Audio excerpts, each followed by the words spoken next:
ថ្ងៃឈប់សម្រាកបានចូលមកដល់ព្រឹកនេះព្រិញនឹងមិត្តបបួលគ្នាទៅកំសាន្តនៅក្នុងព្រៃដើរមកដាក់ឲ្យលឿនឡើងមកសម្លាញ់ណែមកទេឯងក៏ដើរលឿនពេកចាំគ្នាផងដើរតាមស្រួលទៅក៏បានដែរគង់តែទៅដល់ដូចគ្នាទេមួយស្របក់ក្រោយមកពួកគេក៏បានទៅដល់ទឹកជ្រោះគ្រូតាទីឆ្ងាញ់កាន់តែញ៉ាំកាន់តែជាប់ចាន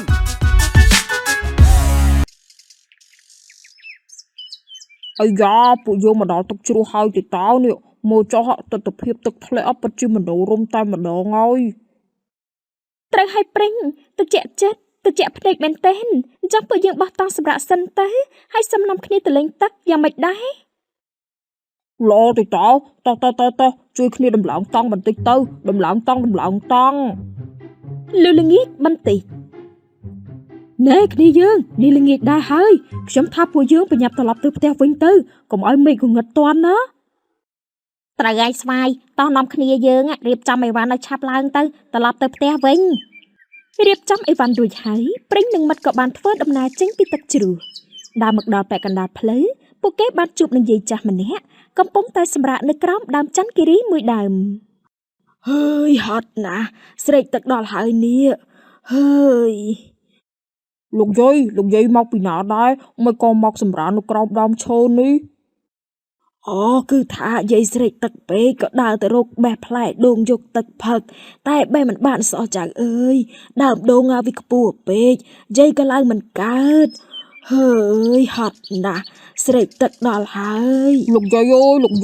ហើយចោលដើមដូងនៅត្រង់ណាវិញលោកយាយប្រាប់ខ្ញុំមកចាំខ្ញុំទៅបេះយកមកជូននោះនៅត្រង់នោះណាចៅតោះគ្នាយើងប្រញាប់ទៅបេះដូងភ្លាមទៅឲ្យឆាប់ឡើងនិយាយចប់ព្រិញនិងមិត្តក៏ប្រញាប់ទៅបេះផ្លែដូងពួកគេបេះបានចំនួន9ផ្លែហើយក៏យកទៅជូនយាយចាស់មួយផ្លែនេះទឹកដូងណាលោកយាយអញ្ចឹងពិសាទេចាអរគុណហើយណាចៅអរគុណណាស់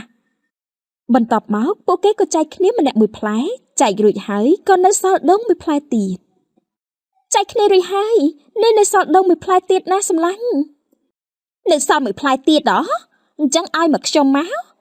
អត់ទេមកទេឯងកំលប់លុនពេកឲ្យវាមកខ្ញុំមកកូលែន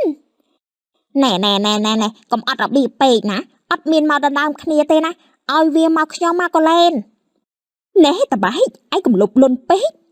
ឯងថាអ្នកណាលប់លុនហើយបានហើយខ្ញុំជឿក្បាលណាមិនដឹងថាអ្នកណាលប់លុនអ្នកណាមិនលប់លុនទេបើដណ្ដើមគ្នាចង់បានរៀងខ្លួនបែបនេះប្រាប់ហើយថាឲ្យមកខ្ញុំណែខ្ញុំជាអ្នកឲ្យកំបិតទៅព្រិញកាប់ដូងណាបើអត់មានកំបិតរបស់ខ្ញុំឯងស្មានថាបានផ្លែដូងនេះមកមែនទេតែគ្នាជាអ្នកទៅរកឈើធ្វើចណ្ដើឲ្យព្រិញឡើងបេះដូងដូច្នេះដូងមួយផ្លែនេះត្រូវតែបានមកគ្នាឲ្យមកគ្នាមកទេ7ពួកឯងមិនបាច់បកាយគ្នាទេទុកឲ្យខ្ញុំជាអ្នកយកដូងមួយផ្លែនេះចាស់មិនបានទេបានហើយឈប់ទៅពួកឯងឈប់បកាយគ្នាទៅខ្ញុំដឹងថាគ្រប់គ្នាសុទ្ធតែមានគុណសម្បត្តិរៀងខ្លួនដោយសារពួកយើងចេះសហការគ្នាបានល្អទើបយើងអាចបេះផ្លែដូងបានប៉ុន្តែដូងមួយផ្លែដែលនៅសល់នេះយើងជូនទៅលោកយាយទៅព្រោះថាគាត់ជាអ្នកឃើញដើមដូងមុនពួកយើងហើយម្យ៉ាងទៀតណាគាត់ជាមនុស្សចាស់កម្លាំងខ្សោយជាងពួកយើងណា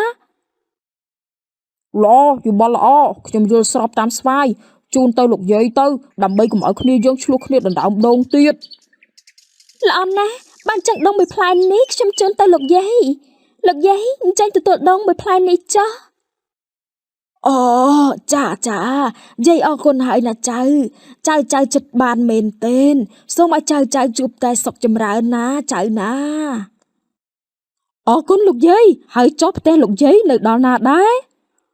អូផ្ទះយាយនៅខាងត្បូងវត្តណាចៅបើអញ្ចឹងចាំចៅជូនលោកយាយទៅផ្ទះចុះតោះគ្នាយើងជូនលោកយាយទៅផ្ទះអរគុណណាស់អើយណាចៅមិនគួរចុកផលប្រយោជន៍ជាធំជាជាងមិត្តភាពឡើយការធ្វើទានការជួយសង្គ្រោះអ្នកដទៃគឺជាមង្គលដ៏ឧត្តម